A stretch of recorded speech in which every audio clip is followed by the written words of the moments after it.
ነው መቆያ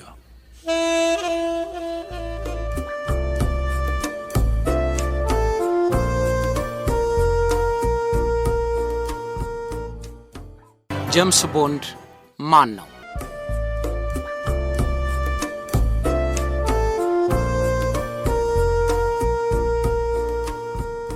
ይህን ዝግጅት የምታዳምጡ አብዛኛዎቻችሁ ስለ ጄምስ ቦንድ ፊልም የምታውቁ ይመስለኛል። የእንግሊዝ የስለላ ድርጅትን አባል ገጸ ባህሪ ሆኖ ተአምራዊ የሚመስል የስለላ ገድል የሚሰራው ጄምስ ቦንድ ብዙ ምስጢሮችን እየመነተፈ ሲያስተላልፍ አይተናል።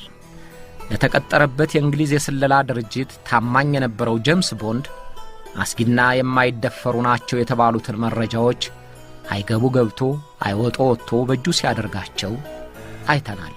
እንደ ተራራ የተቆለሉ አደጋዎችን በልዩ ጥበቡ ሲያመክናቸው ተመልክተናል። ተሽቀርቃሪና ዘናጩ ጄምስ ቦንድ ብዙ ሴቶችን በፍቅር እያማለለ የስለላ ዓላማው ማስፈጸሚያ ሲያደርጋቸውም ተከውኗል። My name's Bond. James Bond. Bond. James Bond. Who are you? My name is Bond. James Bond. Who are you? Bond. James Bond. Thank you, mister. The name's Bond. James Bond.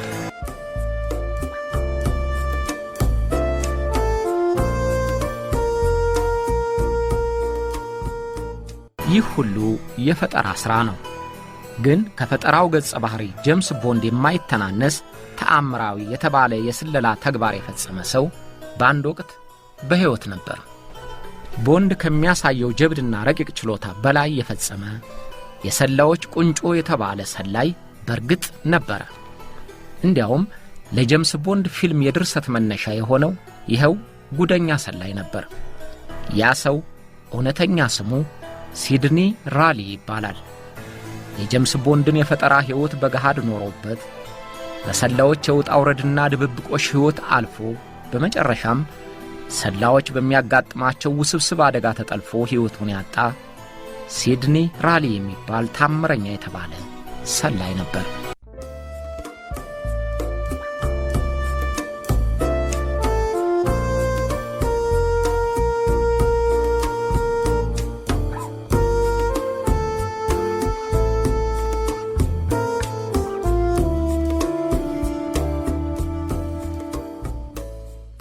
ሲድኒ ራሊ አንድ ራሱን ሆኖ የዓለም ጦርነትን አቅጣጫ የመራ አንድ ራሱን ሆኖ የታላላቅ ሀገሮች የራስ ምታት የሆድ ቁርጠት ሆኖ እንደ መንፈስ እየተገለጠና እየተሰወረ የማይቀመስና የማይጨበጥ ሆኖ የኖረ አንጡ ድገሙ ቢባል ወደር የማይገኝለት ሰላይ ነበር።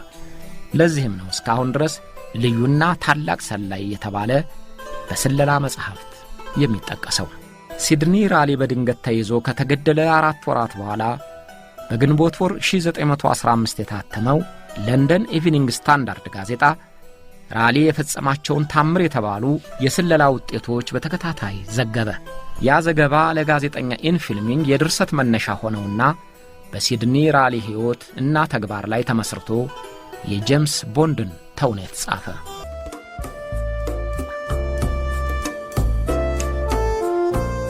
ሲድኒ ራሊ ትውልዱ ቀድሞ በሩሲያ አሁን የዩክሬን ግዛት በሆነችው ኦዴሳ ነው። የሩሲያ አይሁድ ነው። የተወለደበትም ቀን ሆነ የቤተሰቦቹ አሳሳች ስያሜ በተለያዩ ጋዜጦች በተለያዩ ይዘት ስለታተሙ እርግጠኝነቱ ሳይታወቅ ቆይቷል። ራሱም ቢሆን በፈለገው ጊዜ እንደሚጠቅመው እያደረገ ማንነቱን ስለሚለዋውጠው በየሰነዶቹ ላይ የተለያዩ ስያሜዎች ተመዝግበዋል። ይሁንና በመጋቢት 5 ቀን 1857 ዓ.ም ተወልዷል የሚለው አስተያየት የተሻለ ተቀባይነት አግኝቷል።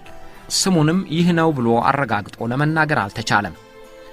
ስሙን በየጊዜው ሲለዋውጥ በሕጋዊ መንገድ አያደርገውም። የሚገርመው እስከ መጨረሻው የሚለዋውጠው ስሙ ተደርሶበት አለመታወቁ ነው። የመጀመሪያ ስሙ ሲሞን ሮሲንብለም ሲሆን በኋላ ሲግመን ሮሲንብለም ብሎ ለወጠው። በብራዚል ቆይታው ፔድሮ እየተባለ ሲጠራ ቆይቶ ለንደን ሲደርስ ሲድኒ ተባለ። የመጀመሪያ ሚስቱን ካገባ በኋላ የአባቱንም ስም ለውጦ ሲድኒ ጆርጅ ራሊ ተባለ። እነዚህ ሁሉ በግዳጅ ስምሪት ላይ የሚጠቀምባቸውን ስሞች አይጨምሩም። ስለ ወላጆቹም የታወቀው በቅርብ ዓመታት በተደረጉ ጥናቶች እንጂ በዚያን ጊዜ ስለማንነቱ የሚታወቅ ነገር አልነበረም። አንድ ጊዜ የአይሪሽ ሻምበል ልጅ ነኝ ይላል፣ ሌላ ጊዜ የአይሪሽ ካህን ልጅ ነኝ ብሎ አስመዝግቧል። በሩሲያ የመሳፍንት ቤተሰብ መሆኑንም ተናግሯል። በፖላንድ የመሬት ከበርቴ ልጅ ነኝ ይልም ነበር። ራሊ ማለት ከራሱ በስተቀር ሚስቶቹ እንኳን የማያውቁት አይነት ሰው ነበር።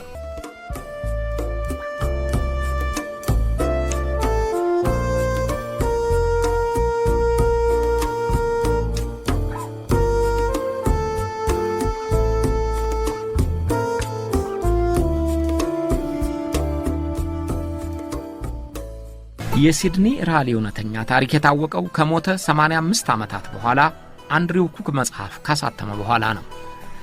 አንድሪው ኩክ በእንግሊዝ የጸጥታ መስሪያ ቤት የውጭ ጉዳይ ሰራተኛና የታሪክ ተመራማሪ የመከላከያውም የመረጃ ባለሙያ በመሆኑ የሲድኒ ራሊንን ታሪክ ለመከታተል ጥሩ ዕድል አጋጠመው። ስለ ሲድኒ የሚተርኩና የሚስጥር ጊዜያቸውን የጨረሱ ከእንግሊዝ እስከ ሩሲያ ያሉትን 2000 የሚያህሉ ሰነዶች አገላበጠ። አንድሪው ኩክ የጻፈው መጽሐፍ የሲድኒን እውነተኛ ታሪክ ያሳያል ተብሎ ተመስክሮለታል። በአንድሪው ኩክ መጽሐፍ እንደተገለጸው ሲድኒን በድብቅ ያሳደገው አጎቱ ግሪጎሪ ነው። አጎቱ ሊያሳድገው የቻለውም የተንደላቀቀች ሀብታም የሆነችው እናቱ ፖሊና የወለደችው ከባሏ ሳይሆን በድብቅ ካፈቀረችው ሐኪሟ ከዶክተር ሚሃኤል ስለሆነ ሚስጥሩን ለመጠበቅ ተብሎ ነው። ሲድኒ ገና በወጣትነቱ ለአብዮት ቡድኖች ትላላካለህ ብሎ የሩሲያ ንጉሳዊ መንግሥት አሰረው። ከስር ሲፈታ አጎቱ እውነተኛ ማንነቱን ነገረው። እኔ የእናትህ ወንድም እንጂ አባትህ አይደለሁም ብሎ የሆነውን ነገረው። አባቱ ይሁዲ መሆኑን እናቱም መሞቷን አረዳው። ሲድኒ ራሊ በዚያን ጊዜ ስሙ ሲግመን ሮሲንቨል ገና በ16 ዓመቱ ሩሲያ ለቆ ወጣ። እንዴት እንደወጣ አይታወቅም። የመውጫ ቪዛም ሆነ ፓስፖርት የለውም። ይህ ሁሉ ሆኖ ግን ብራዚል ደረሰ። በብራዚል ስሙን ፔድሮ አሰኝቶ በአናጢነት በአትክልተኛነትና በዘበኛነት ሥራ ተሰማርቶ ቆየ። አንድ አጋጣሚ ተፈጠረ። የእንግሊዞች ሰላይ ቡድን ወደ ብራዚል በሄደበት ወቅት ሲድኒ ራሊ ለወጥ ቤትነት ተቀጠረ። ፔድሮ የተሰኘው ሲድኒ ራሊ በሥራው ትጉህ ሆነ። አልፎ ተርፎ የአካባቢው ጎሳዎች በቀጣሪዎቹ እንግሊዞች ላይ ሊያደርሷቸው ያሰቡትን አደጋ እየተከታተለ ነፍሳቸውን ታደጋቸው። አንድ ቀን የእንግሊዙን መኮንን ሽጉጥ ተቀብሎ በአንድ እጁ ብቻ እየተኮሰ አጥቂዎቹን ገደላቸው። ነፍሱን የታደገለት ሻለቃ ፎዘርጊል በፔድሮ ጀብዱ ተደስቶ 1500 ፓውንድ ጉርሻ ሸለመው። ከዛሬ 131 ዓመታት በፊት 1500 ፓውንድ ምን ያህል ዋጋ እንደነበረው ገምቱት። ስደተኛው ፔድሮ ሳያስበው ጌትነት በሩን ያንኳኳለት ጀመር። መቼም ሰላይ የሆነ ሰው ሰላይ ሊሆን የሚችለውን መምረጥ ያውቅበታልና ሻለቃው ፔድሮን ሕጋዊ ፓስፖርት ሰጥቶ ወደ እንግሊዝ ሰደደው።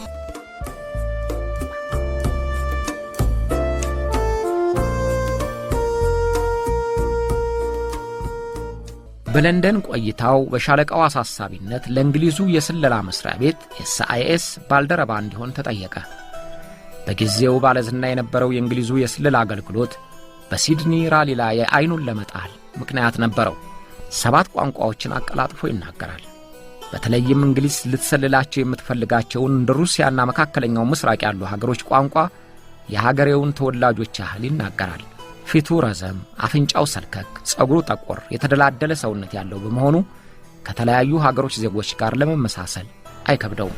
ለስለላ የሚመለመል ባለሙያ ሊያሟላው የሚገባውን ፈጣንነት፣ ድፍረት፣ ጠርጣሪነት፣ ጨካኝነትና ቀድሞ የመገንዘብ ብቃት ሲድኒ ራሊ አሟልቶ መያዙን የእንግሊዙ የስለላ ድርጅት ተገንዝቧል። ስለዚህ ሰላው አድርጎ ቀጠረው።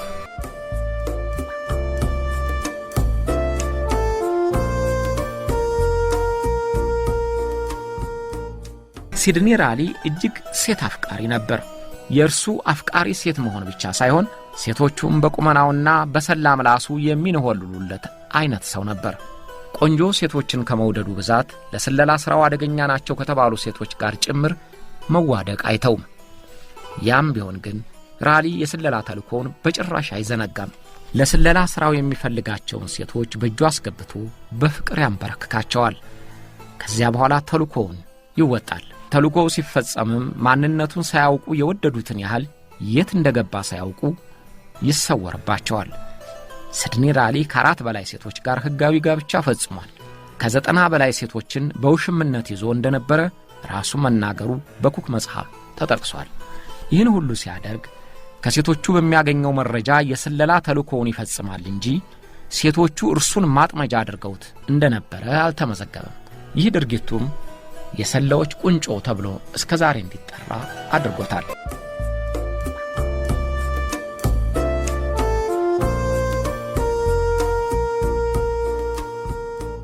አንድ ጊዜ ለሲድኒ ራሊ ከጀርመን ወደ ሩሲያ የሚሄዱ መሳሪያዎችን ብዛትና የጥራት አይነት ሰልሎ መረጃ እንዲያስተላልፍ ከእንግሊዙ የስለላ ድርጅት በሚስጥር ትዕዛዝ ተላከለት። ሲድኒ ራሊ መጀመሪያ በግብዣ ላይ የተዋወቃትን የሩሲያው ሚኒስተር ሚስት የእርሱ ብቻ በሆነ ጥበቡ በፍቅር አጠመዳት።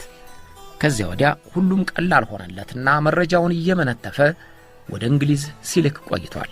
ብዙ ጊዜ የከፍተኛ ባለስልጣኖች ሚስትና ልጆች ለስለላ ምንጭነት ስለሚፈለጉ ሰላዎች ያጠምዷቸዋል።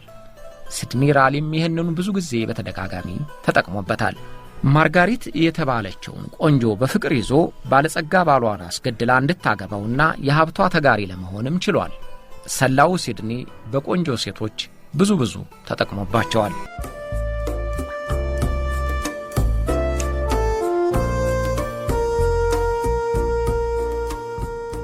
አጭልጉ ሲድኒ ራሊ ውድ ልብሶችን መልበስ የሚወድ ተሽቀርቃሪ አፈጮማ ነበር። ውድ ዋጋ በሚያስከፍሉ መዝናኛዎች ከሴቶች ጋር መሆን ይወዳል። ውድ በሆኑ አፓርታማዎችና ሆቴሎች ይኖራል። እንደዚያ ሆኖ ሲታይ በገንዘብ ባህር የሚዋኝ ቱጃር እንጂ ሰላይ አይመስልም ነበር። እንደዚያም ሆኖ በሚታይበት ቦታ ሁሉ የስለላ ተግባሩን እየፈጸመ ነበር ማለት ነው።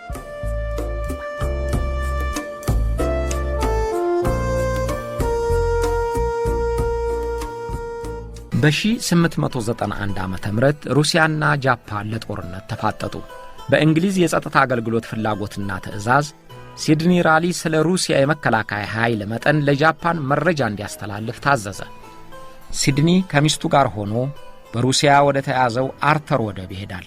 ከቻይናዊው መሐንዲስ ጋር ተገናኝቶ በከፍተኛ ምስጢር የሚጠበቀውን የሩሲያ የዘመቻ ዕቅድ የእሱ ብቻ በሆነ የስለላ ጥበቡና ዕውቀቱ ከአዛዦቹ ቢሮ ሰርቆ አወጣ። ዕቅዱን ጃፓኖች እንዳገኙ ወደቡን አጠቁ። ሩሲያኖችም ከአርተር ወደብ አፈገፈጉ። ሲድኒ ራሊም በጥቂት ቀናት ውስጥ ፓሪስ በሚገኘው ውድ መዝናኛ ከአንዲት ቆንጆ ጋር ታየ። ጀርመን አዲስ ማግኔቶ በሚስጥር ሰርታ ነበር። ማግኔቶው ለአይሮፕላን ሞተር የሚገጠም ስለነበረ እንግሊዝ የጀርመን ተዋጊ አይሮፕላኖችን አቅም ለማወቅ ፈለገች። ስለዚህ የእንግሊዙ የስለላ ድርጅት ኤስአይኤስ ግዳጁን ለሲድኒ ራሊ ሰጠው። ሲድኒ ራሊ ፍራንክፈርት ደረሰ።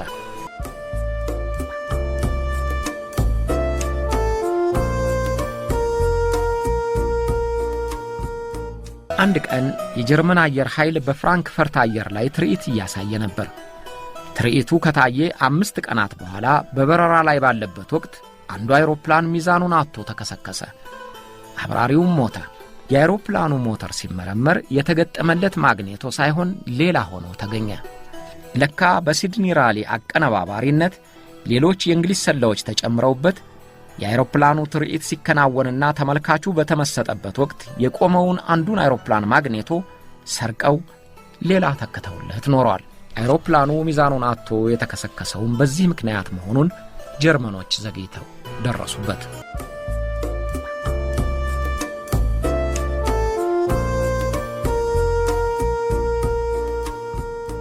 በአንደኛው የዓለም ጦርነት መዳረሻ ጀርመን ጉልበት እያበጀች የአካባቢው ሀገሮች ስጋት መሆን ጀምራ ነበር። ጀርመን አዳዲስ የጦር መሳሪያዎች ሳታመርት አትቀርም ብላ እንግሊዝ ጠረጠረች። ስለዚህ የመሳሪያዎቹን ምንነትና መጠን ለመረዳት ሰላዮቿን አሰማራች። የግዳጁ መሪም ታዋቂው አጭሉግ ሰላይ ሲድኒ ራሊ ነበር። ሲድኒ ራሊ ጀርመን ሲደርስ ራሱን ለወጠ። ስሙ ካልሃን ተሰኘ። በአንድ የመርከብ መስሪያ ካምፓኒ ለሽፋን እንዲሆነው በተለማመደው የብየዳ ሙያ ተቀጠረ። ሲድኒ ራሊ ከብዙ ሰላዮች በላቀ ደረጃ በነበረው ሰዎችን የማቅረብና የማሳመን ጥበቡ የካምፓኒውን የእሳት አደጋ ተቆጣጣሪ ወዳጅ አደረገው። እያደርም እየተግባቡ ሲሄዱ ለእሳት አደጋ ውሃ የሚቀዳባቸውን ቦታዎችና እሳት ሰጪ መሳሪያዎቹን ያሉበትን ቦታ የእሳት አደጋ ሰራተኞች እንዲያውቁት ማድረግ ይገባል ሲል አሳመነው። ይህንን አስተያየት ያመነው የእሳት አደጋ ተቆጣጣሪም ፋብሪካው የሚሰራባቸው ሁሉም ንድፎች በቢሮው ውስጥ እንዲሰበሰቡ አደረገ። ይህ በሆነ ማግስት ራሊ ገስግሶ የተቆጣጣሪውን ቢሮ በተመሳሳይ ቁልፍ ከፍቶ ንድፎቹን አገኘ። ግን አልቀናውም። ከቢሮው ሳይወጣ የእሳት አደጋ ተቆጣጣሪው ደረሰበት። ያን ጊዜ ምርጥ ሰላዮች ያስፈልጋቸዋል የሚባለውን ፈጣን ወሳኝነትና ጨካኝነት ተግባራዊ ያደረገው። የእሳት አደጋ ተቆጣጣሪውን አንቆ ገደለው። ሲድኒ ራሊ ከነበረበት ቦታ በፍጥነት ወጥቶ ባቡር ይዞ ለዚሁ ሥራ ወደሚቀመጥበት ቦታ ሄደ። ንድፉን ከ4 ቦታ ቀዶ በፖስታ ቤት ወደ እንግሊዝ ላከው። 4 ቦታ የቀደደውም የቀሩት ጠፍተው አንዱ ብቻ እንኳ ከተገኘ ለመረጃ አቀናባሪ ቴክኒሽያኖች በቀላሉ በቂ ፍንጭ ይሰጣል ብሎ ገምቶ ነው። እንደገመተውም ሆነ። ታምረኛው ሲድኒ ራሊ እንዲህ እያደረገ በ27 ዓመታት የስለላ ጊዜው እነዚህን የመሳሰሉ በርካታ ሥራዎችን አከናወነ።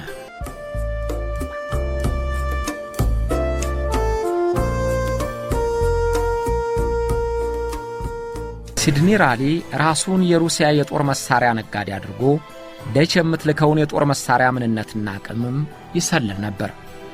በአንደኛው የዓለም ጦርነት ጊዜ የካናዳ የሮያል የበረራ ቡድንም ሆኖ አብሮ ዘምቷል። ሲድኒ ራሊ ምትሃታዊ በሚመስል ጥበቡ የጀርመኖችን የጦር ኃይል በተደጋጋሚ ሰልሏል። ራሱን ለውጦና መቶ አለቃ መስሎ በጀርመን ከፍተኛ የጦር አዛዦች ስብሰባ ለመሳተፍ በመቻሉ እስካሁን ድረስ ተደናቂነቱ አልደበዘዘበትም። ሲድኒ ራሊ ሲያስፈልገው የቄስ ልብስ ለብሶ ዓለምን የናቀ ትሑት መነኩሴ መስሎ ይቀርባል። በማንኛውም ጊዜ ምን መስሎ እንደሚቀርብ ግን ከራሱ በቀር ሌላ ሰው አያውቅም። ሲድኒ ራሊ በደስታ ጊዜያቶቹም ይሁን በሐዘንና በጭንቀቶቹ ጊዜ ሁሉንም እንዳመጣጣቸው ችሎ ሙያውን አስከብሮና ተልኮውን በውጤት እየፈጸመ ከፍ ካለ የክብር ሰገነት ላይ ለመቆየት በቅቷል። ከሱ በኋላ ለተነሱ ሰላዮችም እንደ አርአያና እንደ ምሳሌ የሚጠቅሱት ሆኗል።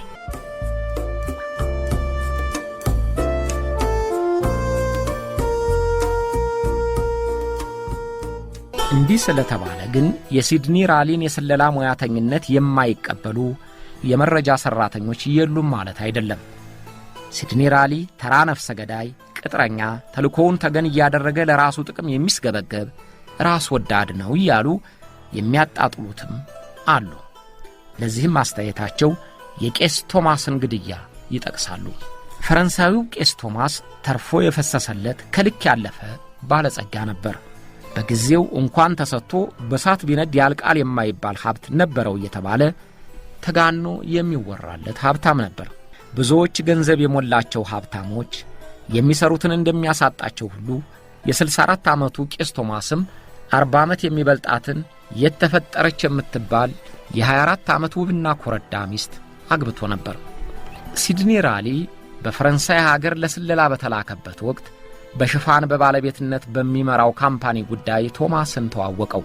አዛውንቱ ቶማስ ወጣቱ ራሊ በሚያወራለት ወሬ በእጅጉ ተማረከ። አመነውም። ወዳጅ ያደረገውና ወጣትና ውብ ሚስቱን ማርጋሪት ካሊንግሃንን አስተዋወቀው። እንዲህ አይነት አጋጣሚ ደግሞ ለሲድኒ ራሊ እልል በቅምጤ የሚያሰኝ አጋጣሚ ነበር። ወዲያው የቄሱን ወጣት ሚስት በፍቅር አጠመዳት።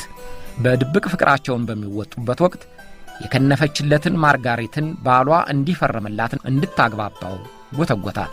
ማርጋሪት በተራዋ በፍቅሯ የከነፈላትን ሽማግሌ ባሏን ንብረቱን እንዲናዘዝላት አግባባችው።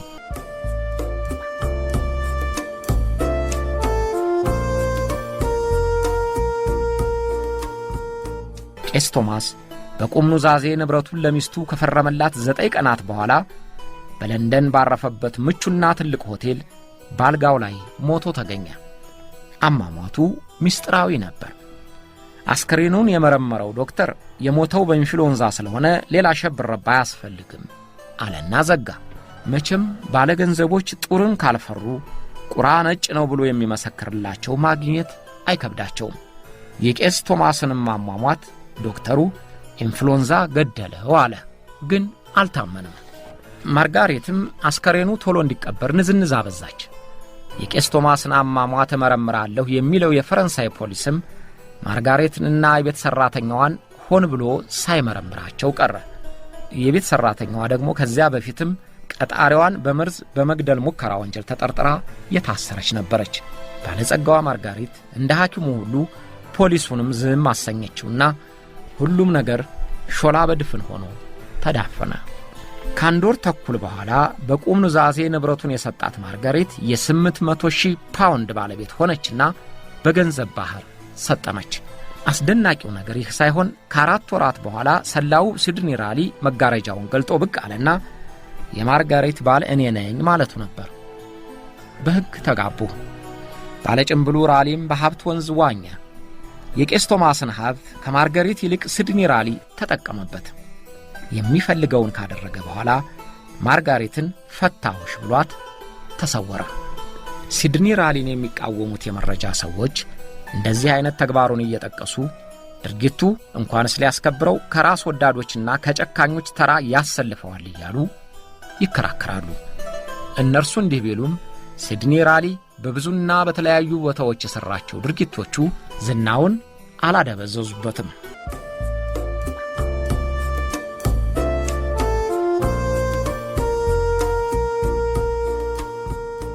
ሲድኒ ራሊ በማርጋሬት የተጠቀመባት በስሟ ጭምር ነበር።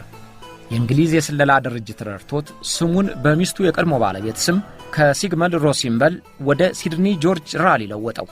የስሙ መለወጥ በሚጠረጠርባቸው ሀገሮች እንደገና ተመልሶ ለመሰለል ይረዳዋል ማለት ነው። በዚህም ወደ ሩሲያና ወደ መካከለኛው ምስራቅ ለመሸጋገር አስችሎታል።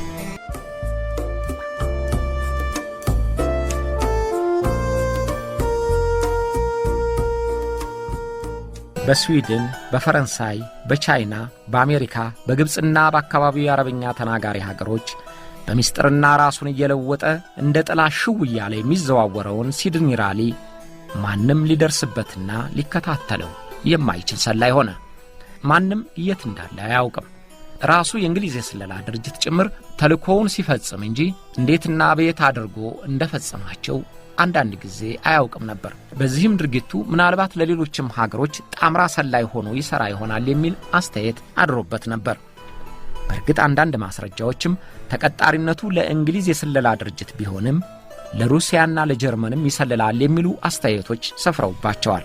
ሰላዮች ደግሞ በጥምር ሰላይነት የመስራታቸው ነገር እስካሁንም ድረስ ተደጋግሞ የሚታይ ነው። ምናልባትም ሲድኒ ራሊ ለምቹና ለተንደላቀቀ ኑሮው ሲል ለተለያዩ ሀገሮች ሰልሎም ሊሆን ይችላል።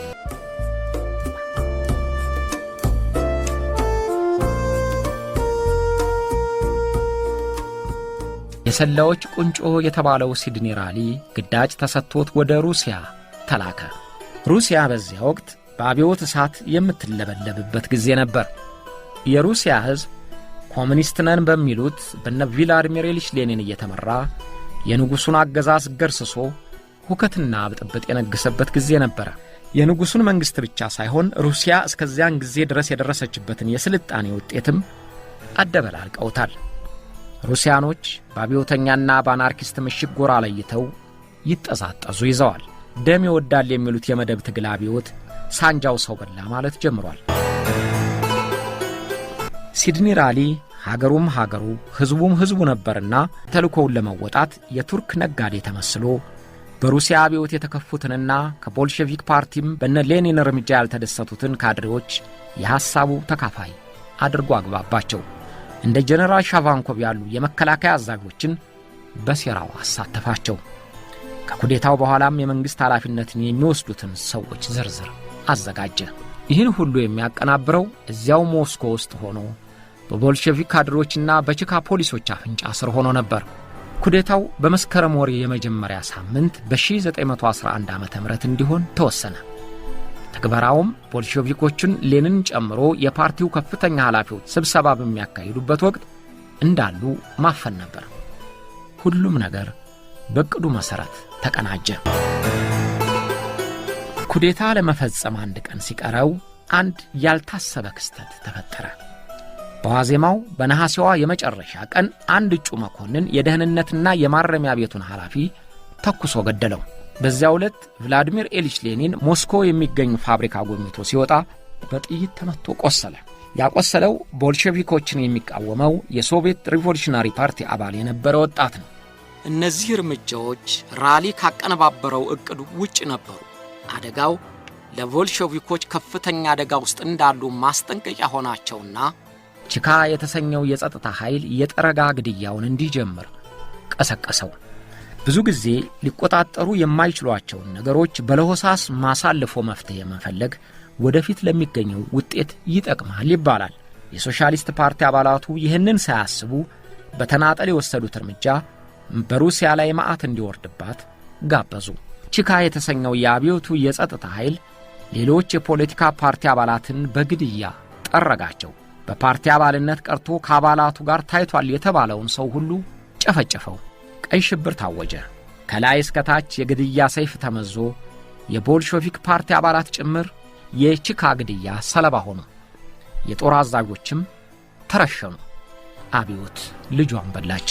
የሩሲያ አብዮት ደህንነት መስሪያ ቤት አስርጎ ባስገባቸው አባሎቹ የነ ሲድኒ ራሊን የሴራ ተሳታፊዎች ዝርዝር ደረሰበትና አሰራቸው። በዚያ ሰሞን ጋዜጦች የሲድኒ ራሊን የሴራ መሪነት እያገዘፉ ጻፉት። እጁን ለመያዝ መውጫ መግቢያው ሁሉ በደህንነትና በፖሊስ አባላት ተወጠረ። ሲድኒ ራሊ ግን ሊገኝ አልቻለም። እጥ የሆነ ስምጥ የገባበት ጠፋ። በየት በኩል እንዴት እንደሄደ ሳይታወቅ ከ3 ወራት በኋላ ለንደን ላይ ከአንዲት ቆንጆ ሴት ጋር በሆቴል ታየ።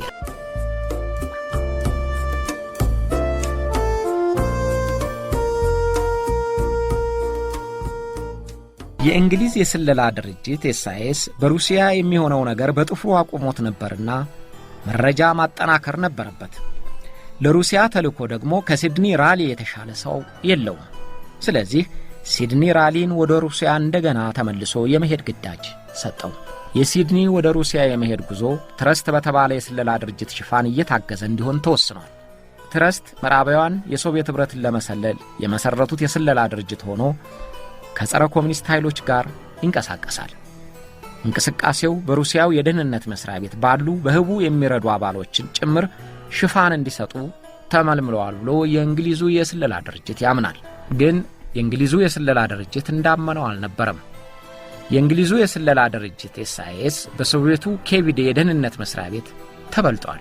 በትረስት ውስጥ የታመኑና በህቡ ይረዱኛል ብሎ የገመታቸው የሶቪየት ኅብረት ሰላዮች በእርግጥም ትረስትን ለመሰለል የሶቪየት ኅብረቱ የስለላ መስሪያ ቤት ያሰረጋቸው ሰላዮች ነበሩ። እንግሊዞች ይሰልሉልናል የሚሏቸው የሶቪየት ዜጎች የሶቪየት ኅብረት እውነተኛ ሰላዮች ናቸው። ኤስአይኤስ በዚህ የተሳሳተ ስሌቱ በጊዜው መተኪያ የለውም የሚባለውን ሰላውን ሲድኒ ራሊን ጭዳ አደረገው።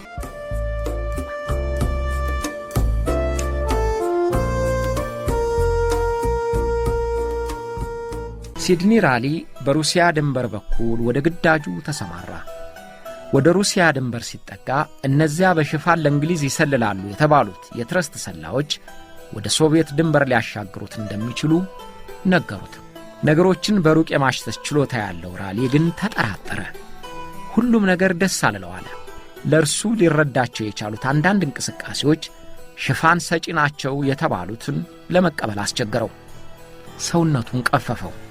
ያን ዕለት የሶቪየት ኅብረት የስለላ ወኪል ሆኖ ራሊን ያገኘው አሌክሳንደር ስለዚህ ያለቱ ሁኔታ ሲገልጽ እንዲህ ብሏል። ስሜቱ የተከፋ መሆኑ ያስታውቃል።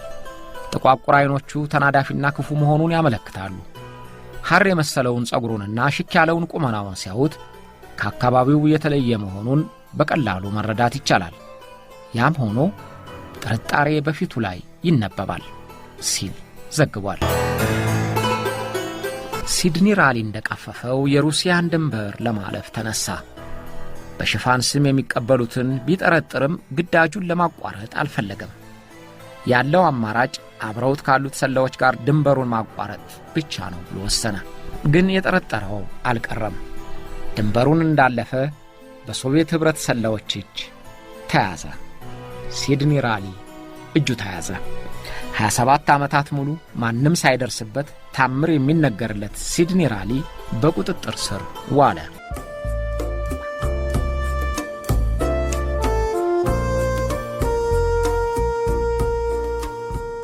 ሲድኒ ራሊ እንደተያዘ ወዲያው አጣድፈው ወደ ሞስኮ ላኩት። ምርመራ ተካሄደበት። ቀድሞ የተላለፈበትን የሞት ቅጣትም እያስታወሱ መረመሩት። ምርመራው ግርፊያንም እንደሚጨምር ይነገር የነበረው በቅርቡ የታተመው የአንድሪው ኩክ መጽሐፍ አስተባብሎታል። ራሊ አልተገረፈም፣ አልተሰቃየም። ግን በየቀኑ ያስፈራሩት ነበር። አንድ ቀን ከታሰረበት ሄደው ወደ ሌላ ቦታ እንደሚሄድ ነገሩት። እየሄደ ያሉ መኪናው ተበላሽ አሉትና አስወረዱት። በጫካው ውስጥ ትንሽ በእግራቸው እንዲሄዱ ነግረውት በመሄድ ላይ እንዳለ ከጀርባው ተኩሰው ገደሉት። አገዳደሉም አዛኝ አገዳደል ተብሏል።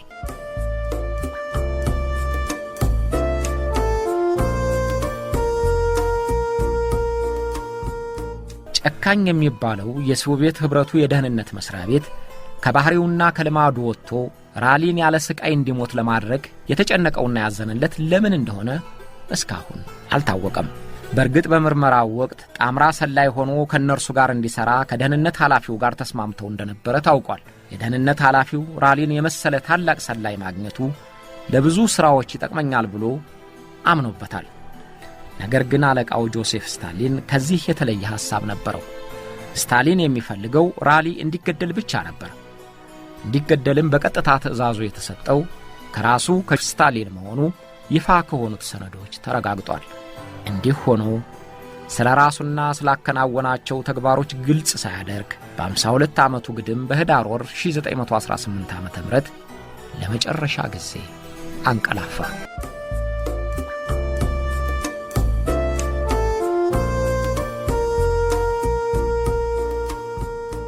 ሲድኒ ራሊ መገደሉን የእንግሊዙ የስለላ መስሪያ ቤትም ይሁን ሌላ ማንም ሊያውቅ አልቻለም። ጠፍቷል፣ እዚያ አገር ሄዷል፣ ከሶቪየቶች ጋር እየሰራ ነው፣ በሁለተኛ የዓለም ጦርነት ታይቷል በሚሉ ጉምጉምታዎች ዓመታት አለፉ። ሶቪየቶቹም የሆነውን ቢያውቁም ምስጢር አድርገውት ቆዩ። ስለ ሲድኒ ራሊ ማንነትና በሶቪየቶች መገደል ይፋ መሆን የጀመረው ሶቪየት ኅብረት ከተበታተነች በኋላ ነው። የኬጂቢ የቆዩ የምስጢር ሰነዶች ሲለቀቁ የራሊ ምርመራና ግድያ ከሞተም በኋላ የአስከሬኑ ፎቶግራፍ ተገኝቶ ይፋ ሆኗል።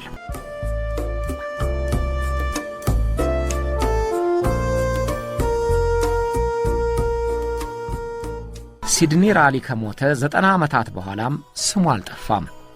በጄምስ ቦንድ ፊልም የሚታወስ ሆኖ ቀርቷል። ነገሩ ሁሉ ለጸሐፊዎች የሚመች ሆነና ስሙን ከመቃብር በላይ አዋሉት። ጄምስ ቦንድ ፊልም ከ1954 ጀምሮ ለ55 ዓመታት በተከታታይ ለረጅም ጊዜ የተሠራና የታየ ፊልም በመሆን ቅድሚያ ይዟል። እስካሁን 22 ተከታታይ ፊልሞች ተሰርተዋል። 6 ታዋቂ ተዋናዮች በዋና ገጸ ባህሪነት ተሳትፈውበታል። በቴሌቪዥን ተከታታይ ፊልም የሕይወት ታሪኩ ተሰርቷል። የመጀመሪያውን የጄምስ ቦንድ ተውኔት ጽሑፍ የጻፈው ኢያን ፍላሚንግ ሲሆን ዓመቱም 1945 ነው። የመጀመሪያው ድርሰት ከተጻፈ በኋላ ቀጥለው የጻፉት 8 የሚሆኑ ደራሲያን ናቸው። ለሁሉም ጸሐፊዎች መነሻው ያው ተአምረኛው ሰላይ ሲድኒ ራሊ ነበር።